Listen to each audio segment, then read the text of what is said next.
जब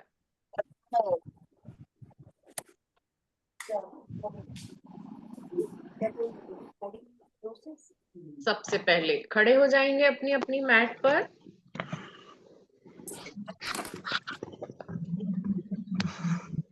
नमस्ते मैम। ताड़ासन में आएंगे और ताड़ासन में आकर अपने ही रूम में आपको जितनी जगह मिल रही है वहां पर आप चलना शुरू कर देंगे। आपको रूम में जितनी जगह मिल रही है, जहां भी कम जगह है कम जगह में ही जितनी जगह मिल रही है वहां पर चलना प्रारंभ करें। आपको जितनी जगह मिल रही है आगे जाइए, फिर रिवर्स चलिए। बस इतनी छोटी सी क्रिया करनी है आपको, आगे और पीछे।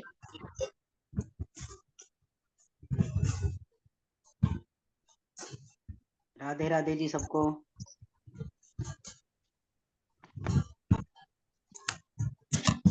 आज योग निद्रा जैसे ही हम लोग पूरा करेंगे, हम लोग कुछ गुड बाय नहीं, थैंक यू नहीं, कुछ भी नहीं। आपको योग निद्रा का जो भी आप एक्सपीरियंस करेंगे उसको ग्रुप में लिख करके बताएंगे। मैं मीटिंग एंड करूंगी वो भी आपको नहीं बताऊंगी, मैं चुपचाप मीटिंग एंड कर दूंगी। आप लोग जिस अवस्था में हैं, शांति की समाधि की अवस्था में, वैसे ही अपनी जगह पर लेटे रहेंगे।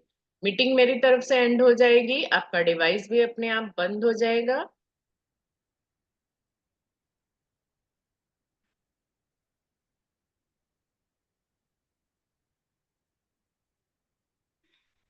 बहुत अच्छा, करते जाएं करते जाएं। शालिनी जी, आ, खड़े होना है, दोनों हाथ की उंगलियों को अपने सिर के ऊपर रखना है, हथेलियों को पलट देना है आकाश की ओर। ताड़ासन जैसे करते हैं ना, वैसे हमको थोड़ा कमरे में थोड़ा घूमना है। ठीक है। वैसे तो एक हम मिनट लोग योग इसमें। निद्रा से पहले सूर्य नमस्कार करते हैं, लेकिन आज सूर्य नमस्कार नहीं है। लेकिन फिर भी 7 से 8 घंटे बेड पर रह चुके हैं ना, तो थोड़ा कोशिश करते हैं बॉडी को मूव कराने की।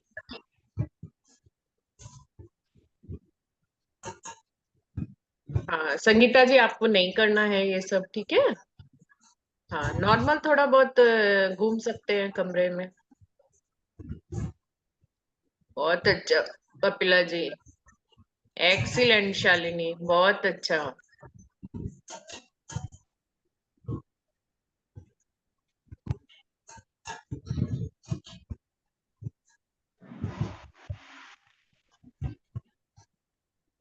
अमर जी, दोनों हाथ कान से लगाइए, बिल्कुल खींच करके रखिए दोनों हाथ।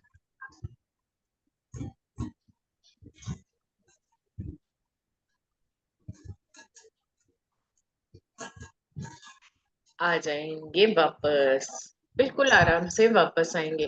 ताड़ासन में रहते हुए ही थोड़ा सा तिर्यक ताड़ासन, 10 काउंट राइट में, 10 काउंट लेफ्ट में। हाँ ये देखिए शालिनी जी, तिर्यक ताड़ासन कर रहे हैं, 10 काउंट राइट में, 10 काउंट लेफ्ट। बहुत अच्छा श्वेता, एक्सीलेंट।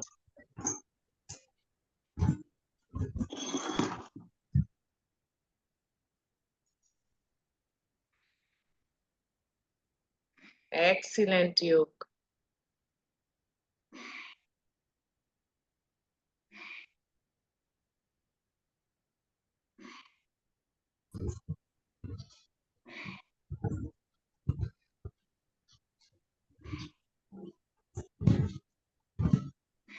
बहुत अच्छा पूर्णिमा जी, पूरा 90 डिग्री तक जा रहा है आपका शरीर, बहुत अच्छी बात है।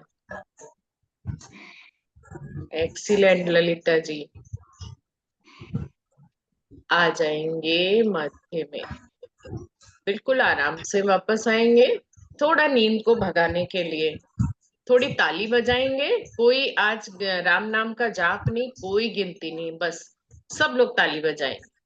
बस नॉर्मल जैसे हम क्लैपिंग करते हैं, बस यही आपको करना है।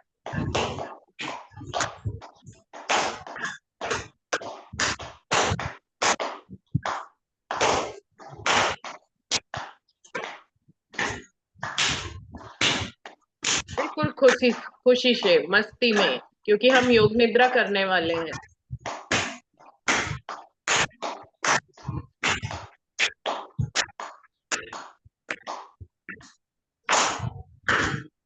क्या बात है रश्मि जी, बहुत अच्छा।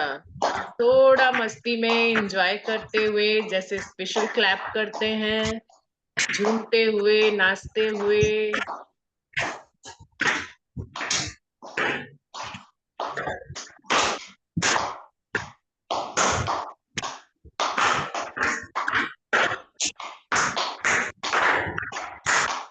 आप अपने कमरे में घूमते हुए ताली बजा सकते हैं, कैसे भी, जैसे आपको ताली बजानी है। Ma'am good morning. Good morning.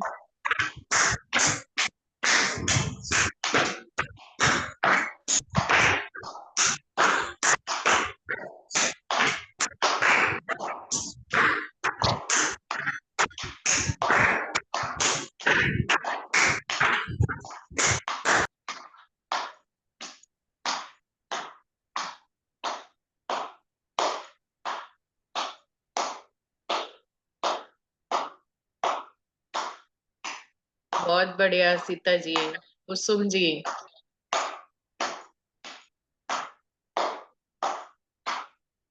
चलिए, आ जाएंगे वापस, बिल्कुल आराम से वापस आएंगे, अपनी अपनी मैट पर शवासन में आ जाएंगे। पीठ के बल लेटना है, करवट के बल लेटना है, आप जैसे लेटना चाहें आ सकते हैं मैट पर अपनी। आपको पिलो लेनी है, ले लीजिए। आपको पैरों के नीचे पिलो रखनी है, रख लीजिए। रूम की लाइट अगर आप कम करना चाहते हैं, आप कम कर सकते हैं।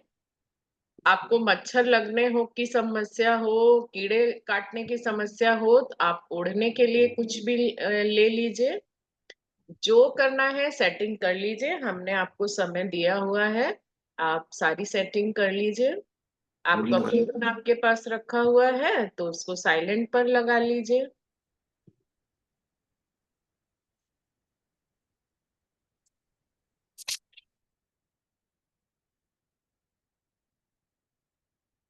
आप जिस स्थिति में इस समय लेट जाएंगे, नीरज जी और बत्रा सर वीडियो ऑन कर लीजिए। आप जिस स्थिति में लेट जाएंगे, आपको उसी तरह से, जब तक आपकी योग निद्रा पूरी नहीं होगी, उसी तरह से आपको लेटे रहना है।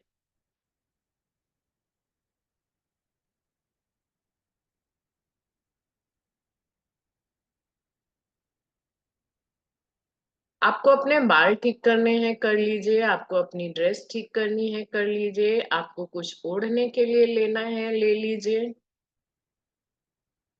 आपको कमरे में एसी चल रहा है, फैन चल रहा है, उसका टेम्परेचर आपको घटाना बढ़ाना है। जो करना है अभी कर लेंगे। हाँ भारती जी, वीडियो ऑफ करना अलाउड नहीं होता है यहाँ पर। Neeta ji, Neeraj ji, Batra sir.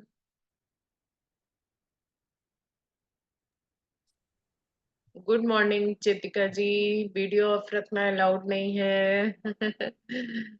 Bharti ji video on कर लीजिए। 2 से 3 बार आपके लिए वार्निंग होती है, उसके बाद हमें आपको मीटिंग से रिमूव करना पड़ता है।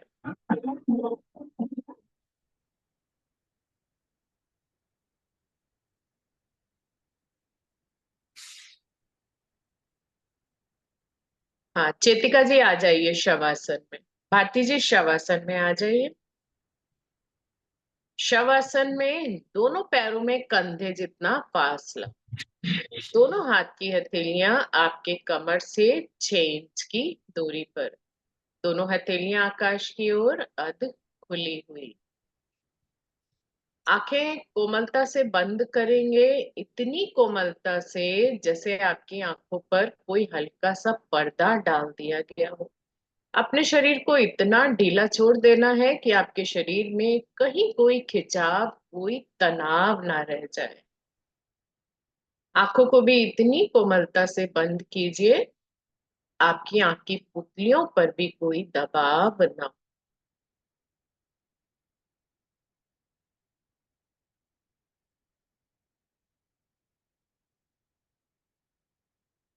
सेटल हो जाएं सब लोग अपनी अपनी मैट पर।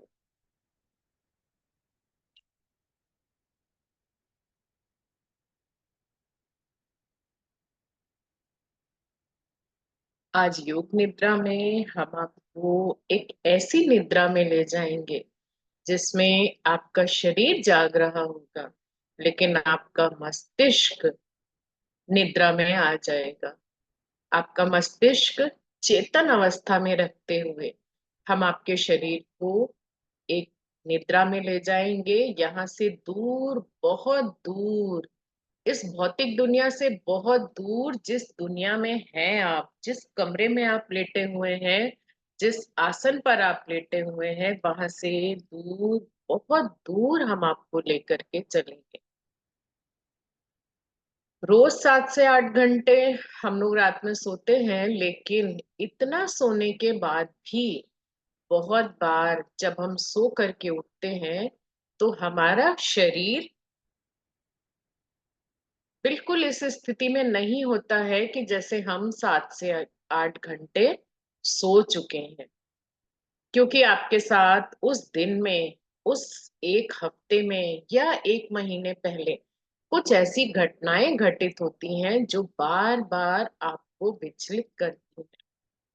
आप टीवी पर कोई ऐसी न्यूज सुनते हैं, आप व्हाट्सएप पर कोई मैसेज पढ़ते हैं, आप यूट्यूब पर कोई वीडियो देखते हैं, कोई ऐसी न्यूज देखते हैं। आपके पास पड़ोस में, परिवार में, आपके जीवन में कोई ऐसी घटना, या तो वो आपको खुशी देती है या वो आपको दुख देती है। ऐसी कोई भी घटना पूरे रात हमारे साथ चलती रहती है। वो घटनाएं हमें सपने की तरह हमारे मस्तिष्क में चलती रहती है। और जब हम 7 घंटे 8 घंटे सो लेते हैं, उसके बाद भी हमें ऐसा महसूस ही नहीं होता है कि हम इतने घंटे सो चुके। आज हम आपको एक ऐसी ही विश्राम की अवस्था में ले जाएंगे जिसमें आपके शरीर के साथ साथ आपका मन भी विश्राम करेगा। हम जितनी देर योग निद्रा करेंगे, आपके शरीर में बहुत सारी संवेदनाएं उत्पन्न हो। कभी आपको लगेगा कि आपको ठंड लग रही है, कभी आपको लगेगा कि आपको गर्मी लग रही है, आपके हाथों में पसीना आ रहा है, आपके हाथ पैर ठंडे हो रहे हैं, आपके हाथ पैर गर्म हो रहे हैं। कभी आपको लगेगा कि आपका शरीर कांप रहा है, आपके शरीर में वाइब्रेशन हो रही है, आपके शरीर में कहीं पर खुजली हो रही है। कभी आपको ऐसा लगेगा कि आपका शरीर सुन्न होता जा रहा है। ऐसी कितनी भी संवेदनाएं आपके शरीर में उत्पन्न हो, आपको उनको पूरी तरह से इग्नोर कर देना। वो संवेदनाएं जैसे आपके शरीर में उत्पन्न होंगी, वैसे ही वो अपने आप समाप्त भी हो जाएंगी। कभी आपको लगेगा कि बाल उड़ करके आपके चेहरे पर आ रहे हैं। कुछ नहीं करना है आपको, आपका शरीर बिल्कुल सुन्न होता जाएगा। आप हिलेंगे नहीं। हिलेंगे आप उस परिस्थिति में जब कोई विशेष संकट की स्थिति हो। और वो विशेष संकट की स्थिति ये हो सकती है कि भूकंप आ रहा हो, आपको अपने बिल्डिंग से बाहर निकलना बहुत जरूरी हो, आपको करंट लग रहा है, कोई कीड़ा है जो आपको काट रहा है, घर में कोई छोटा बच्चा रो रहा है, आपको जरूरत है उसको हेल्प करने की, घर में आग लग गई है, आपके पास पड़ोस में आग लग गई है, आप मदद करने की जरूरत है, घर में बुजुर्ग हैं जिनको आपकी मदद की जरूरत है। ऐसी विशेष परिस्थिति में ही आप अपनी जगह से उठेंगे, नहीं तो आपकी योग निद्रा चलती रहेगी। आपका डिवाइस अपने आप ऑफ हो जाएगा और आप समाधि की अवस्था में रहेंगे। जब आप उठेंगे, जितने बजे उठेंगे, आप ग्रुप में मैसेज डालेंगे कि आप कितने बजे अपने बिस्तर से, अपने आसन से जिस पर है, उससे आप उठें। पूरा ध्यान अगर आप मेरी आवाज के साथ लगाएंगे तो आप योग निद्रा का पूरा लाभ ले पाएंगे।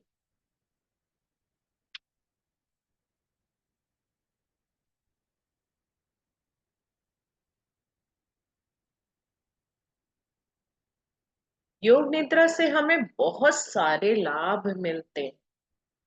तनाव, डिप्रेशन, चिड़चिड़ापन, गुस्सा, भूलने की समस्याओं से हमें मुक्ति मिलती है।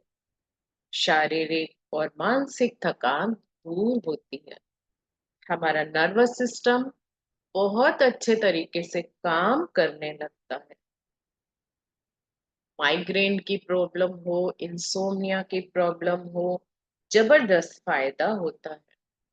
मेंटल कंसंट्रेशन के लिए, मानसिक एकाग्रता बढ़ाने के लिए योग निद्रा बहुत अधिक फायदेमंद होती है। इसीलिए योग निद्रा जो परीक्षार्थी होते हैं, जो स्टूडेंट होते हैं, उनके लिए बहुत लाभदायक होती है। जिन लोगों को मानसिक रूप से बहुत सतर्क रहना पड़ता है, उनके लिए योग निद्रा बहुत लाभदायक है, क्योंकि योग निद्रा में हम अपने मन पर कंट्रोल करना सीखते हैं। हमारा शरीर एक जगह पर रहता है, लेकिन हमारा मन इतना चंचल है कि वो एक जगह पर बैठे बैठे पता नहीं कहाँ कहाँ चला जाता है, बिल्कुल आपके कंट्रोल में नहीं होता है।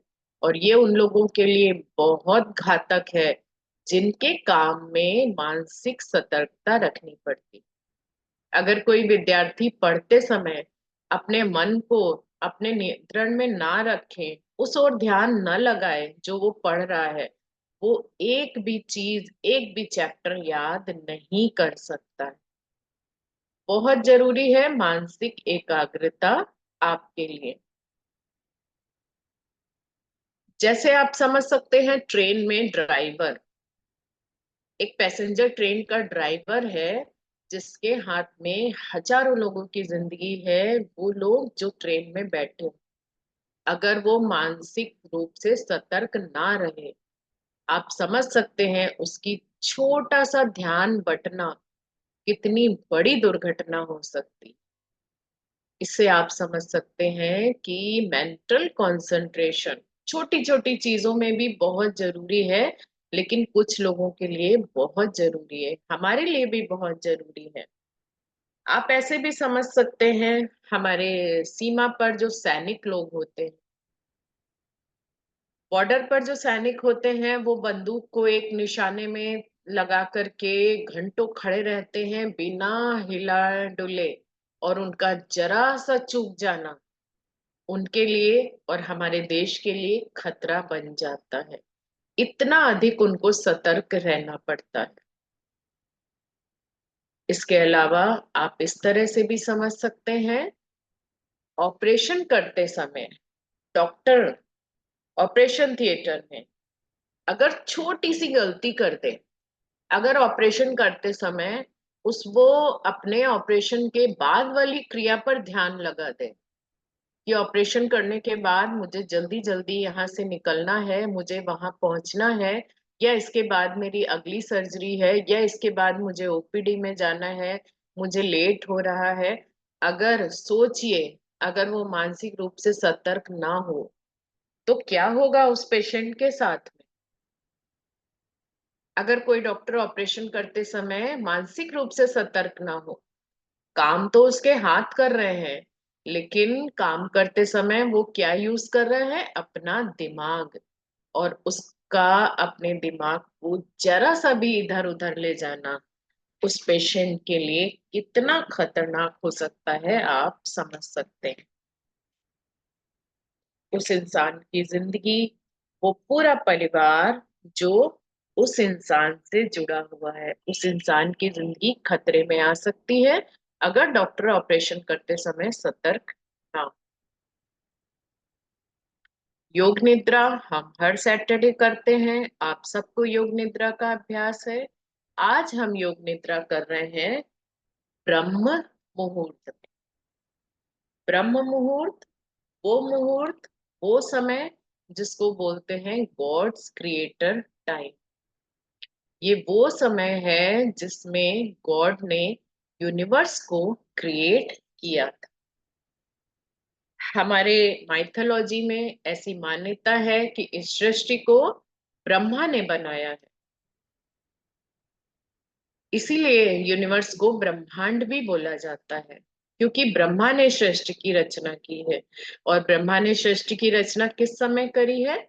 इसी समय पर, सूरज निकलने से पहले,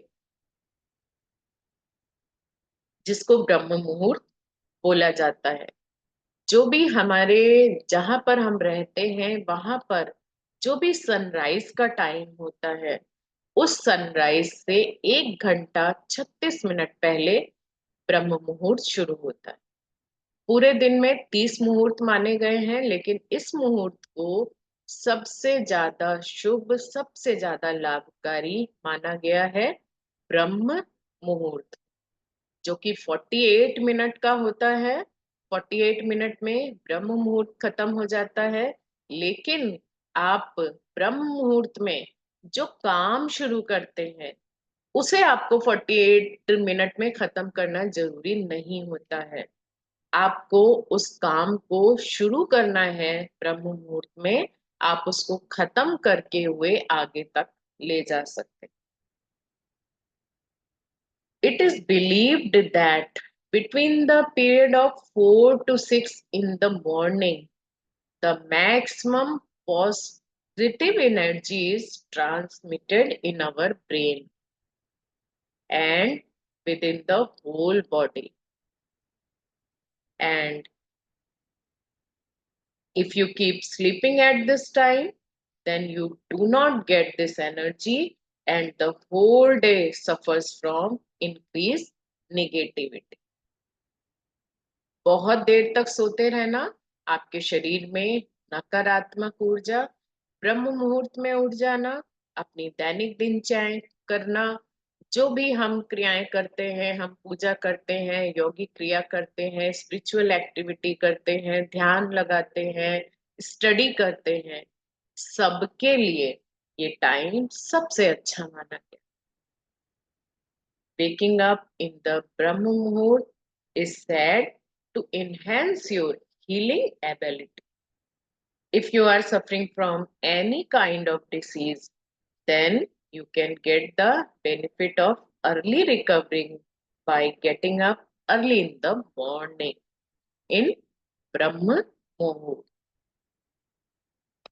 Exercising during this time benefit our body a lot and get rid of unnecessary laziness.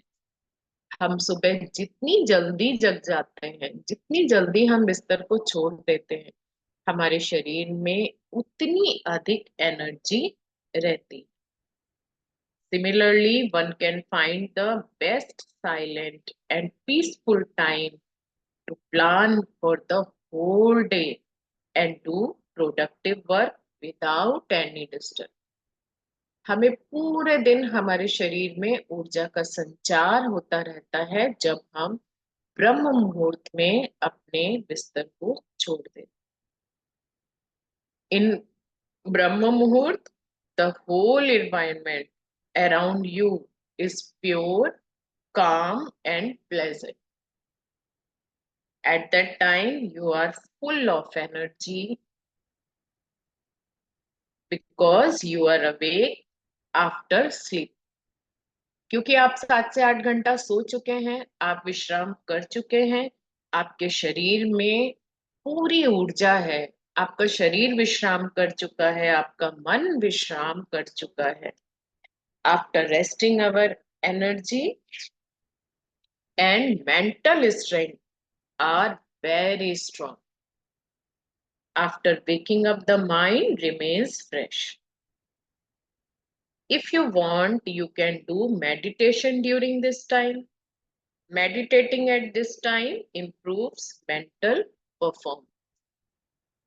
आप अपनी दैनिक दिनचर्या के या आपके जीवन में जो भी विशेष कार्य हैं, उन सबको भी करना चाहते हैं तो मेंटल कामनेस, स्थिरता की बहुत ज्यादा जरूरत होती है।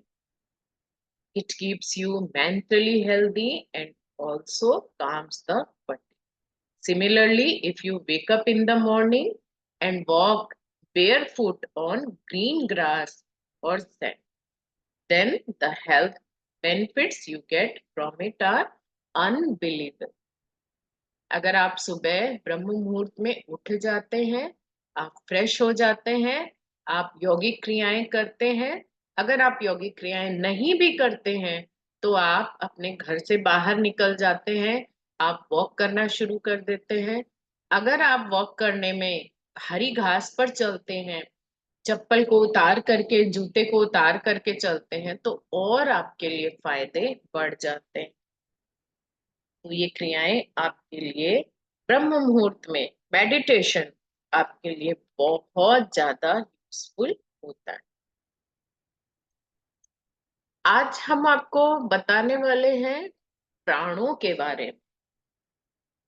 हमारे प्राण, प्राणों का मतलब हम समझते हैं हमारे प्राण, हमारे मुख्य प्राण, जिन जो कि हम सांस ले रहे हैं, हम सांस ले रहे हैं, छोड़ रहे हैं, यही हमारे प्राण है।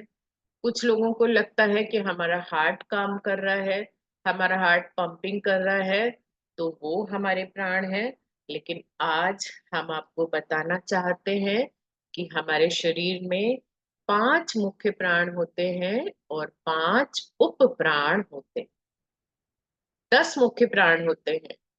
5 मुख्य प्राणों के बारे में हम आपको बार बार बताते हैं, आप सबको याद हो चुका होगा। अपान प्राण, समान प्राण, मुख्य प्राण, उडान प्राण, व्यान प्राण। आज हम आपको बताते हैं 5 मुख्य प्राण और 5 उप प्राण के बारे में। सबसे पहले आता है आपका अपान प्राण। अपान प्राण हमारा नाभि के नीचे वाला हिस्सा, हमारे एक्सक्रीटरी ऑर्गन्स, हमारे निष्कासन अंग, हमारे शरीर के वो अंग जहां से मल मूत्र का विसर्जन होता है और जिसको यहीं पर होते हैं हमारे अपान प्राण, हमारे एक्सक्रीटरी ऑर्गन्स पर। अगर हमारे अपान प्राण काम करना बंद कर दें, इमेजिन कीजिए कि आपके शरीर से स्टूल और यूरिन बाहर आना बंद हो जाए, तो क्या जीवन संभव है? जीवन संभव नहीं है अगर आपके अपान प्राण काम नहीं करते हैं। जितने भी हम 10 प्राण आपको बता रहे हैं, ये 10 प्राण हमारे जीवन जीने के लिए आवश्यक है। दूसरा है हमारे समान प्राण। समान प्राण हमारी नाभि पर स्थित होते हैं। समान प्राण का काम होता है हमारे खाने को हजम करना। अगर आपके समान प्राण काम ना करें, कभी ऐसा करते हैं, एक सेब के 2 टुकड़े करते हैं, आधा सेब आप डस्टबिन में डाल दीजिए और आधा सेब आप खा लीजिए। अगर आपके समान प्राण काम नहीं करेंगे, आप देखिए उस डस्टबिन वाले सेब को, वो धीरे धीरे लाल हो जाएगा, फिर वो काला हो जाएगा, सड़ जाएगा, बदबू आ जाएगी, उसमें फंगस लगेगा और उसमें कीड़े हो जाएंगे। बिल्कुल यही होगा उस आधे सेब के साथ जो आपने खाया है। अगर आपके समान प्राण काम नहीं कर रहे हैं तो वो सेब आपका हजम नहीं होगा, वो भी आपके पेट में वैसे ही सड़ेगा जैसा कि वो आधा सेब डस्टबिन। इस तरह से आप समझ सकते हैं आपके समान प्राण कितने आवश्यक हैं जीवन जीने के लिए। समान प्राण काम नहीं करेंगे तो जीवन संभव नहीं। तीसरा, हमारे मुख्य प्राण। हमारे मुख्य प्राण हमारे हृदय और हमारा फेफड़े। मुख्य प्राण वो सांसें, वो हवा, वो ऑक्सीजन जो हम अपने शरीर के अंदर ले रहे हैं। ऐसा हो सकता है कि आपके अपान प्राण भी काम कर रहे हैं, आपके समान प्राण भी काम कर रहे हैं, लेकिन आपके मुख्य प्राण काम करना बंद कर दें। कभी ऐसा हो कि आप लिफ्ट में फंस जाएं, आपके सारे प्राण काम कर रहे हैं, लेकिन अगर आपको ऑक्सीजन ना मिले, 5 से 7 मिनट के अंदर ही अगर हम लिफ्ट में फंस जाते हैं तो हमें घबराहट होने लगती है, हमें पसीना आता है, हम धीरे धीरे जमीन में बैठ जाते हैं, बेहोशी आ जाती है, और अगर लिफ्ट से बाहर ना निकाला जाए तो प्राण, मुख्य प्राण शरीर को छोड़ देते हैं, जबकि बाकी सारे प्राण आपके काम कर रहे होते हैं। मुख्य प्राण भी आपके लिए बहुत ज्यादा आवश्यक है। अगर आपको ऑक्सीजन नहीं मिल रही है, हवा नहीं मिल रही है, तो भी जीवन संभव नहीं है। कोरोना के टाइम में आप सब ने देखा है क्या स्थिति थी ऑक्सीजन की, जब सिलेंडर खरीद खरीद करके हमको ऑक्सीजन लेना पड़ रहा था, जिससे हमारे लंग्स काम करते रहे। चौथा है हमारे उड़ान प्राण। उड़ान प्राण होते हैं हमारे कंठ, हमारे कंठ से कपाल तक। उड़ान प्राण की वजह से ही हमारे जितने भी संवेदनशील अंग हैं, हमारे आंख है, नाक है, कान है, ये सब काम करते हैं। उड़ान प्राण की वजह से ही हम बोल पाते हैं। इसको और आसानी से शब्द समझ सकते हैं। कोई अपराधी होता है, सुना होगा आप लोगों ने कि किसी अपराधी को जब मृत्यु दंड की सजा दी जाती है तो उसको फांसी लगाई जाती है।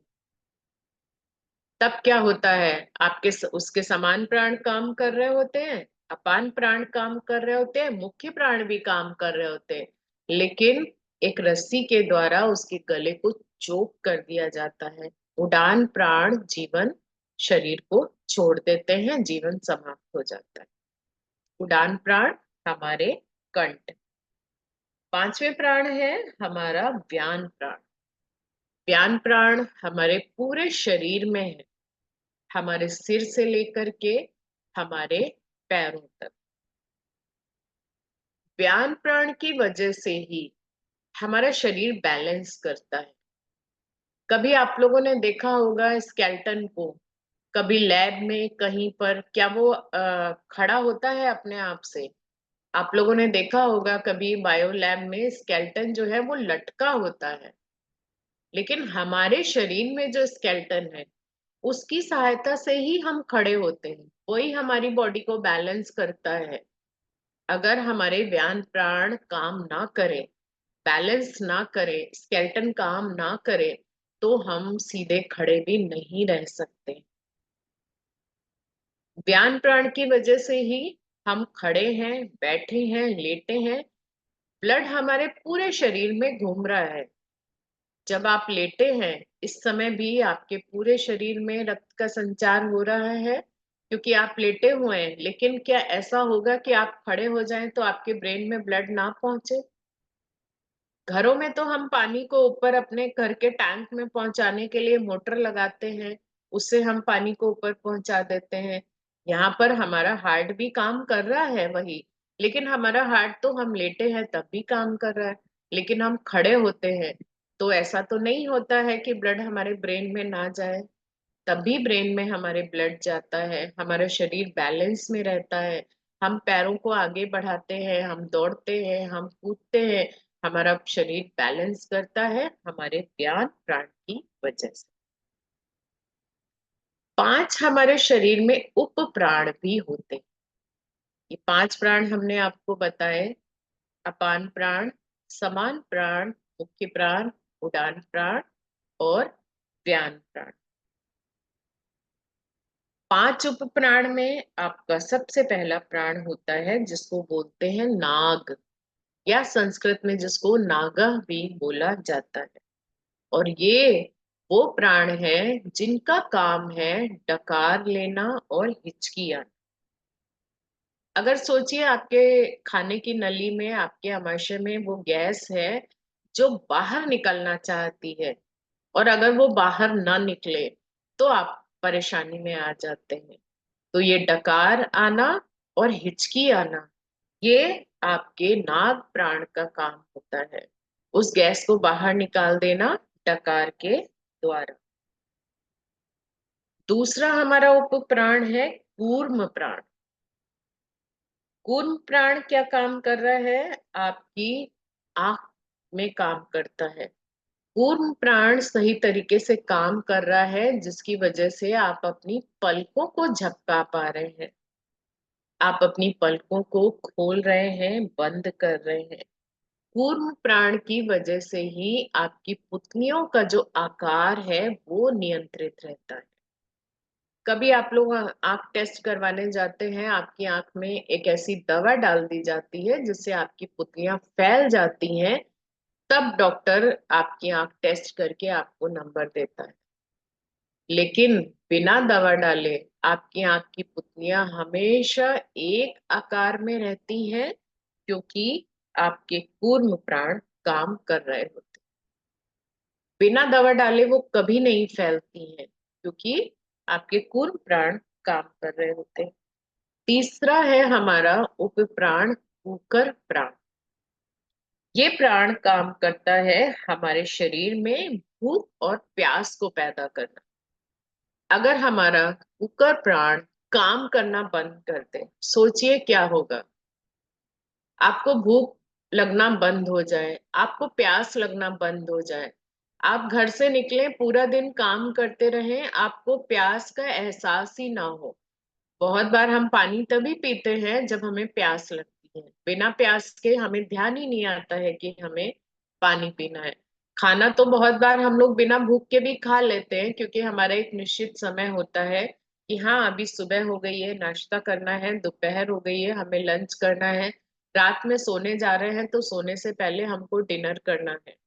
लेकिन अगर आपको भूख लगनी बंद हो जाए, आपको खाना खाने का मन ही ना करे, आप मुंह में जो भी कौर खाएं उसको आपको गले से नीचे लेने का मन ही ना करे, तो क्या जीवन संभव है? अगर आप खाना पीना बंद कर दें तो क्या जीवन संभव है? और अगर कुकर प्राण काम नहीं करते हैं तो यही होता है, हमारे हमें भूख और प्यास लगना बंद हो जाए। हमारे चौथे प्राण, उप प्राण है देवदत्त प्राण।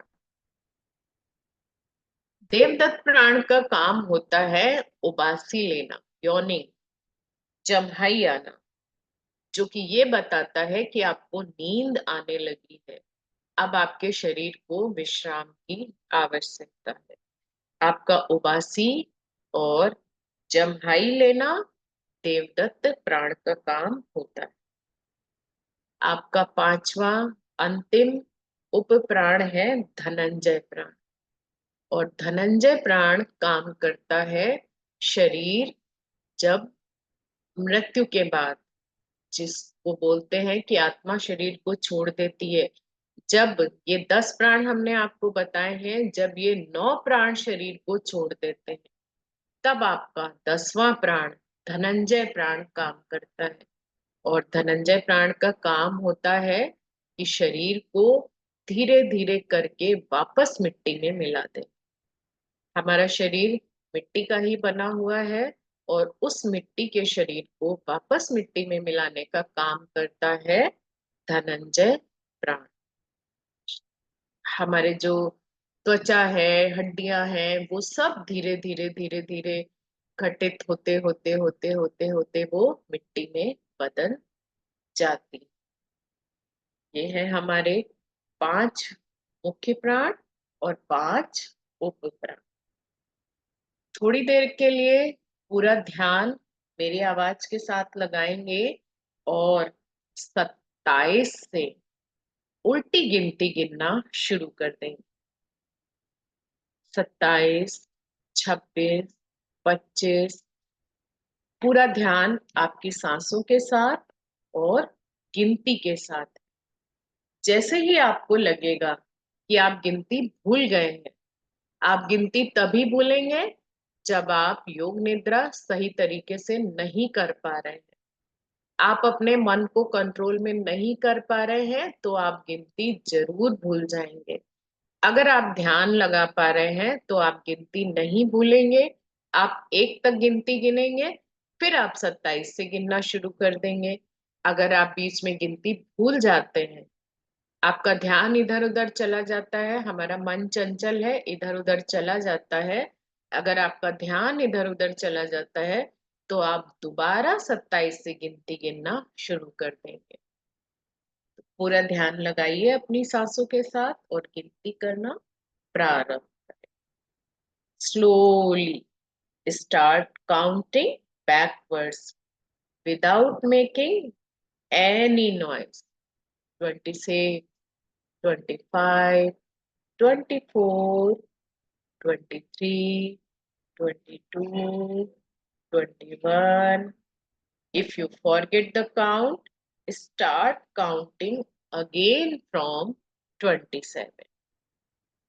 27, 26, 25, 24.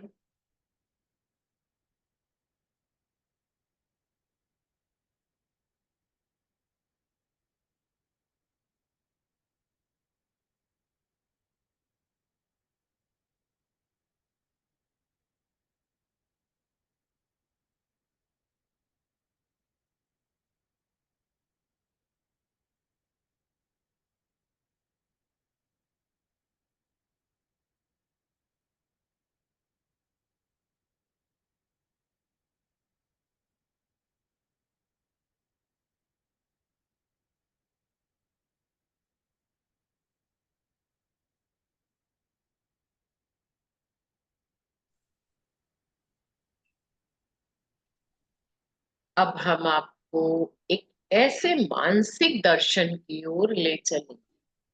हम जो जो चीजें आपको दिखाना चाहेंगे, आप अपनी बंद आंखों से उसको देखते रहे। मैं अलग अलग चीजों के अलग अलग प्रतीकों के नाम लूंगी। अपने अनुभव, अपनी कल्पना के आधार पर आप उन वस्तुओं को, उन प्रतीकों को, उन स्थानों को देखने का प्रयास करेंगे। पूरा ध्यान मेरी आवाज के साथ। Now I will take you on a journey of mental perception.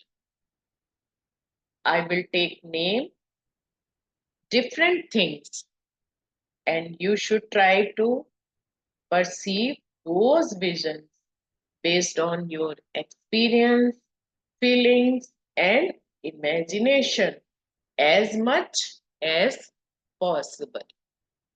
अगर आप मेरी आवाज के साथ ध्यान लगाएंगे तो आप उन सारी वस्तुओं को देख पाएंगे जिन्हें हम आपको दिखाना चाहते हैं।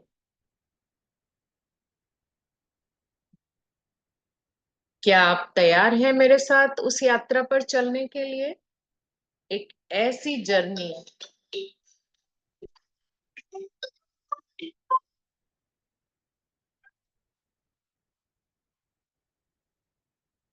एक ऐसी यात्रा पर जिस स्थान पर आप कहीं नहीं गए हैं, एक भौतिक दुनिया से दूर, दूर, इस ब्रह्मांड से दूर, इस सृष्टि से दूर, बहुत दूर। पकड़ लेंगे मेरा हाथ और चलेंगे मेरे साथ साथ, हम आपको जहां ले जा पा रहे हैं। अगर आप उन दृश्यों पर ध्यान नहीं लगा पा रहे हैं जो हम आपको दिखाना चाहते हैं, तो आपको थोड़ा और योग निद्रा करने की, अभ्यास करने की जरूरत है। अगर आप मेरी आवाज के साथ ध्यान लगाएंगे तो आप बड़े आराम से उस इस भौतिक दुनिया से, अपने इस कमरे से, इस आसन से दूर जा सकें। सबसे पहले देखना शुरू करेंगे एक जलती हुई मोमबत्ती। अपनी बंद आंखों से देखिए, आपकी आंखों के सामने एक मोमबत्ती जल रही है। उस मोमबत्ती के फैले हुए प्रकाश को देखने का प्रयास करेंगे। Attempt to see the spreading light of a burning candle. एक दूर दूर तक फैला हुआ रेगिस्तान, चारों ओर सिर्फ रेत ही रेत, सिर्फ रेत ही रेत। The vast desert covered in sand, stretching far away. चारों ओर सिर्फ रेत ही रेत दिख रही है। सूर्योदय का समय, टाइम ऑफ सनराइज, बहुत सुंदर सूर्योदय का समय। एक लाल रंग का गोल गोल चमकता हुआ सूरज आपकी आंखों के सामने। अपनी बंद आंखों से उस गोल गोल चमकते हुए सूरज को देखने का प्रयास करें। एक नीले रंग का विशाल समंदर,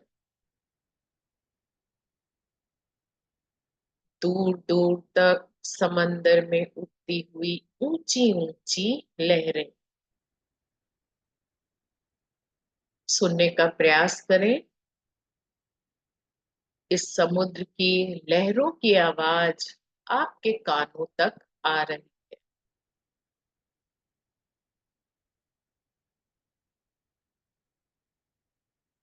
एक बर्फ से ढका हुआ पहाड़, ए माउंटेन कवर्ड इन स्नो। पहाड़ के पीछे से झांकता हुआ सूरज।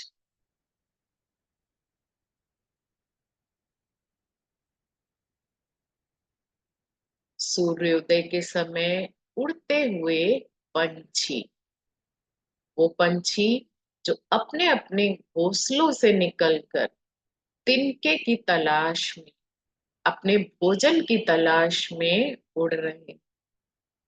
वो पंछी जिनके छोटे छोटे बच्चे घोंसले में हैं, और वो पंछी उन अपने छोटे छोटे बच्चों को दाना खिलाने के लिए दूर दूर तक उड़ रहे हैं। नीले आकाश में उड़ते हुए बादल, glittering stars in the sky, clouds soaring in the sky। नीले आकाश पर सफेद रंग के रुई जैसे, धुएं जैसे बादल।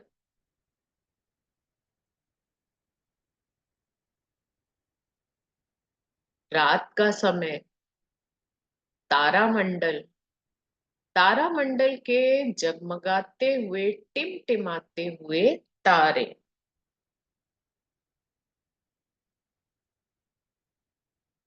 द फुल मून, पूर्णमासी का चंद्रमा।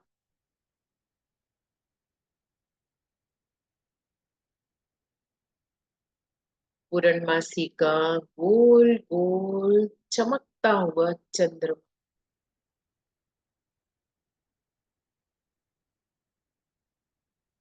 देखिए उस चंद्रमा के ऊपर मुस्कुराते हुए शिव। क्या आप देख पा रहे हैं उस चंद्रमा के ऊपर मुस्कुराते हुए शिव को? मुस्कुराते हुए आपके गुरु, मुस्कुराते हुए साईं, मुस्कुराते हुए Buddha.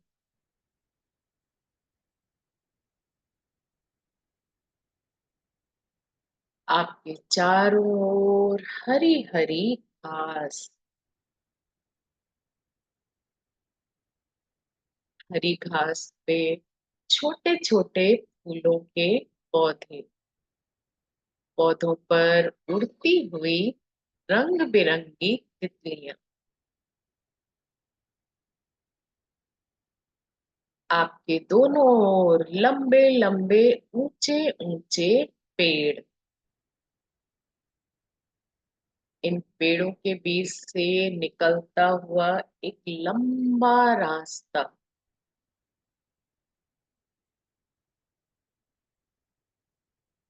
A green grass, a long path between tall trees।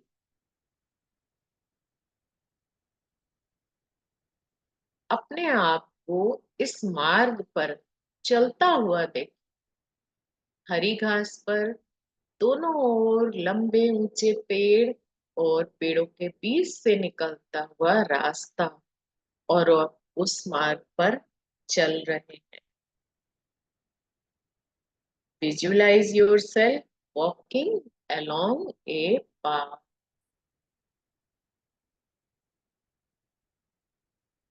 आप हरी भरी नरम घास पर चल रहे हैं। घास पर पड़ी हुई ओस की बूंदें आपके पैरों को छू रही हैं। आपके पैर गीले हो रहे हैं। Feel the dewdrops touching your feet.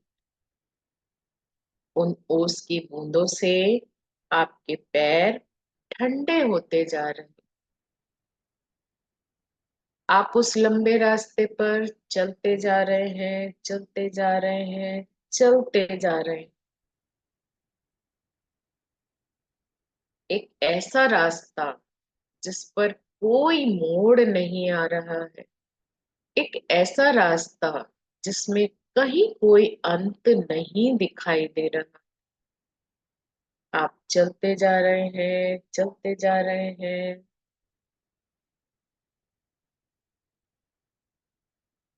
आपके सिर के ऊपर नीला आकाश, आपके पैरों के नीचे हरी हरी घास, आपके दोनों ओर लंबे ऊंचे पेड़, ठंडी ठंडी पवन के झोंके आपके शरीर को छू रहे हैं।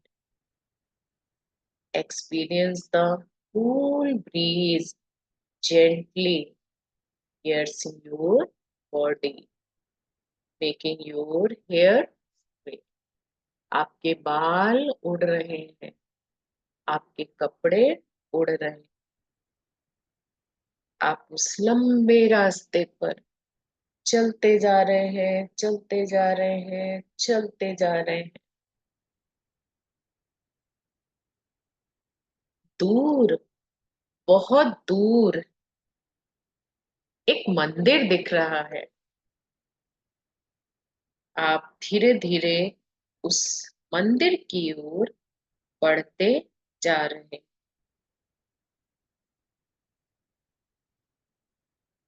धीरे धीरे चलते चलते आप उस मंदिर के पास तक पहुंच गए।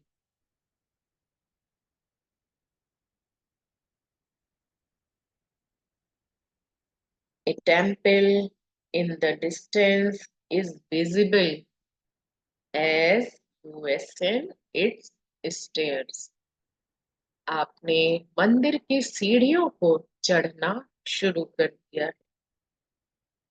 पहली सीढ़ी, दूसरी सीढ़ी, तीसरी सीढ़ी, चौथी सीढ़ी, first stair, second stair, third stair, fourth stair.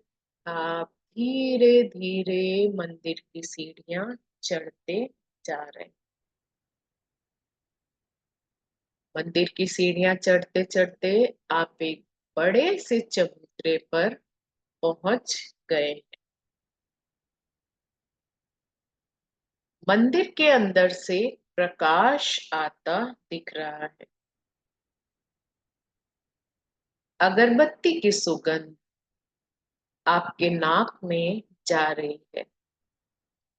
एक जलते हुए दीपक की सुगंध आपकी नाक में जा रही।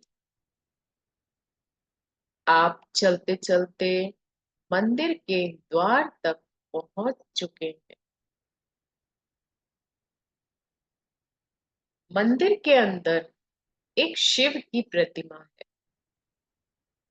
एक काले पत्थर से बनी शिव की प्रतिमा।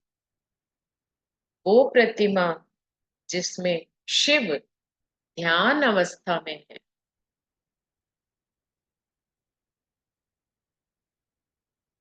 शिव आदि योगी, प्रथम पुरुष जिन्होंने योग किया, जिनकी वजह से आज योग अस्तित्व में है।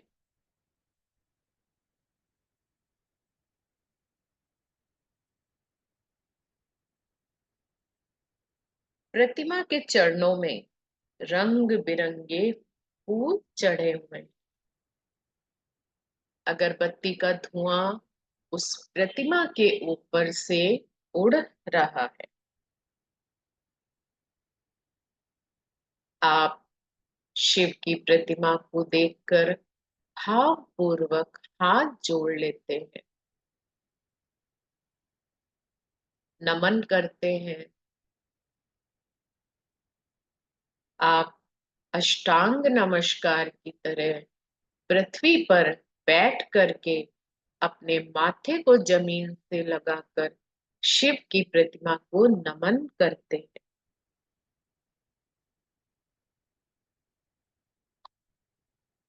जमीन बहुत ठंडी है।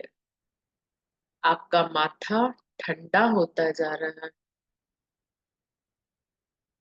धीरे धीरे आपका पूरा शरीर ठंडा हो रहा है। आपका शरीर शीतल होता जा रहा है। आप धीरे से प्रणाम करके उठते हैं, मंदिर से बाहर आते हैं। आप मंदिर के बाहर चबूतरे पर ध्यान की अवस्था में बैठ जाते हैं।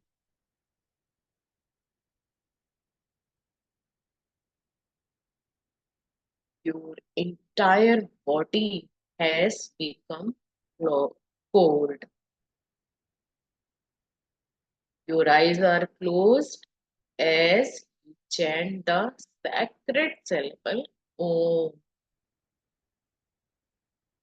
आप मंदिर के चबूतरे पर ध्यान की अवस्था में बैठ करके ओम ध्वनि का उच्चारण कर रहे हैं।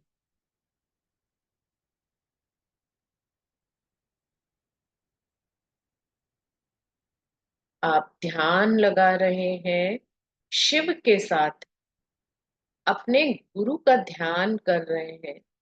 आपके बंद आंखों के सामने आपके गुरु की प्रतिमा है, शिव की प्रतिमा।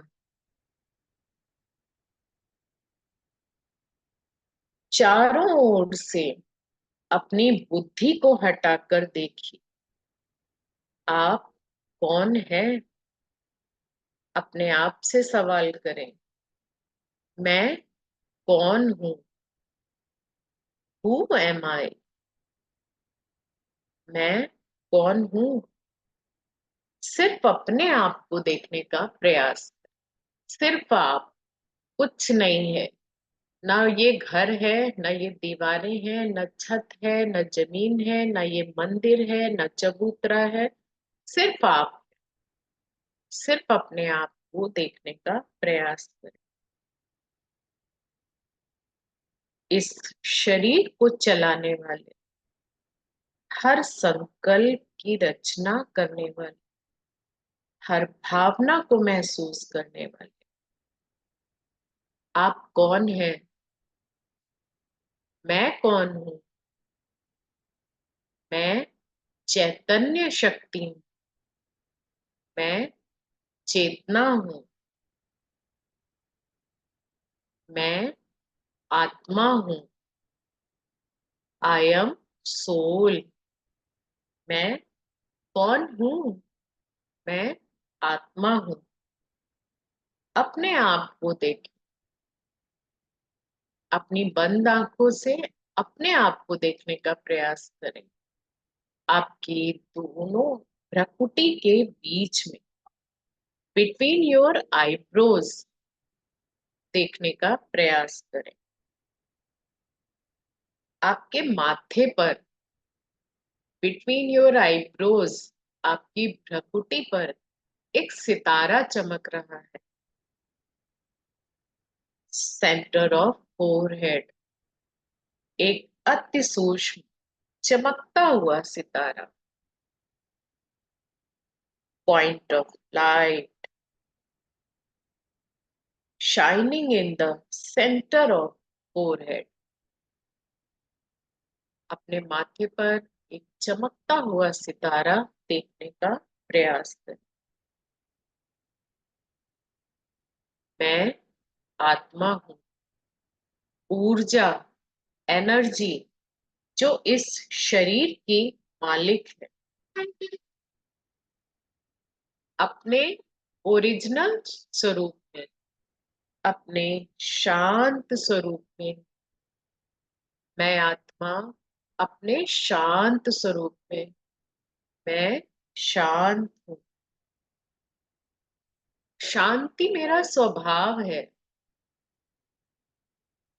चंचलता मेरे शरीर में है। मेरी आत्मा शांत है। शांति मेरा स्वभाव है। शांति की किरणें मुझ आत्मा से निकलकर चारों ओर फैल रही। देखने का प्रयास करें, आपके माथे पर जो एक छोटा सा सितारा चमक रहा है, बिल्कुल एक सूर्योदय के सूरज की तरह, उसकी किरणें भी आपके चारों ओर फैल रही। अपनी बुद्धि के द्वारा, अपने मन के द्वारा हल्के हल्के से उसको देखने का प्रयास करें। उस रोशनी को देखने का प्रयास करें जो आपके माथे से निकल रही है। मैं कौन हूं? मैं चैतन्य शक्ति हूं। मैं आत्मा हूं। मैं आत्मा ज्योति स्वरूप इस भ्रकुटी के बीच में विराजमान, between your eyebrows, centre in your forehead. मैं इस शरीर की मालिक हूं।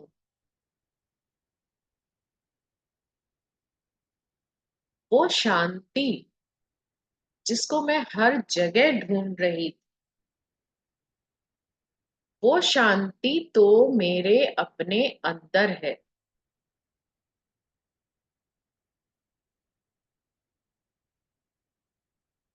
मेरी अपनी प्रॉपर्टी है। मैं मालिक हूं इस शांति की।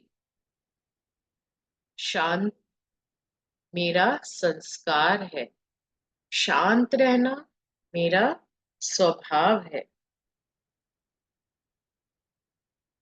इस शांति के वाइब्रेशन मुझ आत्मा से निकलकर चारों ओर फैल रहे। जैसे सूर्य की किरणें चारों ओर रोशनी फैलाती हैं, वैसे ही मुझ आत्मा से शांति की वाइब्रेशन चारों ओर फैल रही। मैं आत्मा इस देह और देह की दुनिया से किनारा कर आपको ले चलते हैं आपके घर की ओर। देखिए अपने आप को एक point of light travelling to upwards. एक रोशनी आकाश की तरफ जा रही है। उस चांद सितारों की दुनिया को पार करते हुए अपने घर आपकी आत्मा पहुंच चुकी है। इस भौतिक दुनिया से दूर, इस देश से दूर जहां आप रहते हैं, इस शहर से दूर जहां आप रहते हैं, इस घर से दूर जहां आप रहते हैं, आप एक चांद सितारों से बहुत दूर एक दुनिया में पहुंच चुके हैं, जहां चारों तरफ प्रकाश ही प्रकाश, चारों तरफ लाइट ही लाइट, प्रकाश ही प्रकाश, शांति ही शांति, केवल शांत। ये शांति धाम है। यही मेरी आत्मा का घर है। मैं वो आत्मा उस शिव से मिल रही हूँ।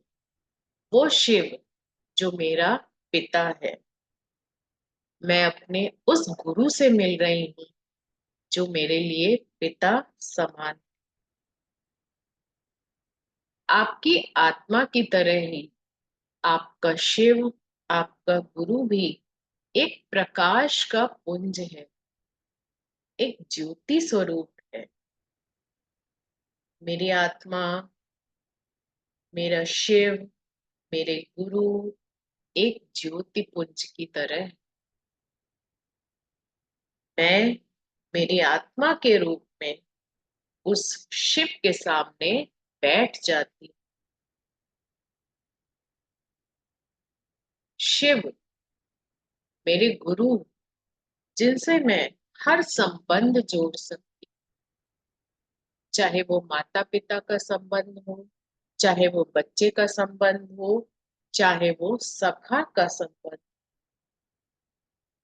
हर संबंध मैं अपने शिव से जोड़ सकती हूँ। शिव जो मुझे देते हैं तो देते ही जाते हैं, देते ही जाते हैं। आपके मन में जो भी बात हो, वो बातें जो आपको परेशान करती हैं, इसी समय आप अपने गुरु के सामने बैठे हैं। आपकी आत्मा आपके गुरु के सामने बैठी है। अपने गुरु से, अपने शिव से जो भी परेशानी है, उनसे बात करें, अपनी समस्या का समाधान मांगे। आपके मन में जो भी बात आपको परेशान करती है और आप किसी से नहीं कह पाते, इस समय आप वो सारी बात अपने गुरु से, अपने शिव से कह देंगे। आपके मन में जो भी परेशानी है, उसको अपने गुरु से कहकर हल्के हो जाइए, अपना मन हल्का कर लीजिए।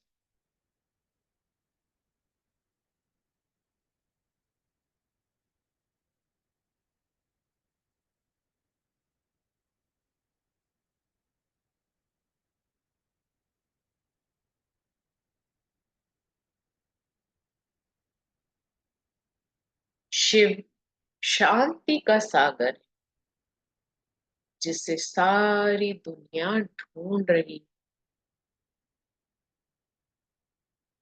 हर व्यक्ति को तलाश है शांति की, जिसे हम चारों ओर ढूंढ रहे हैं। वो शांति आपके ही अंदर है।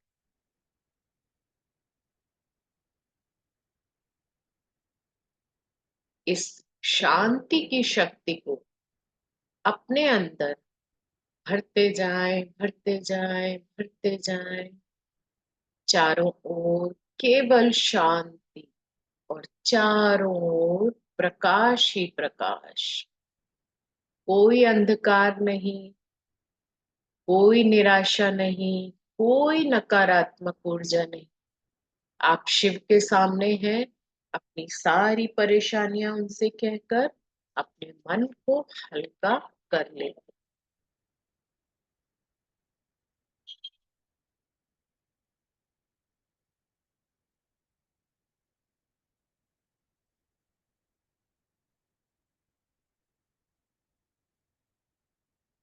अपने शरीर को उस शिव से मिलाने का प्रयास करेंगे। अपनी आत्मा को परमात्मा से मिलाने का प्रयास करें। यही वो समय है जिसमें आत्मा परमात्मा का मिलन हो रहा है।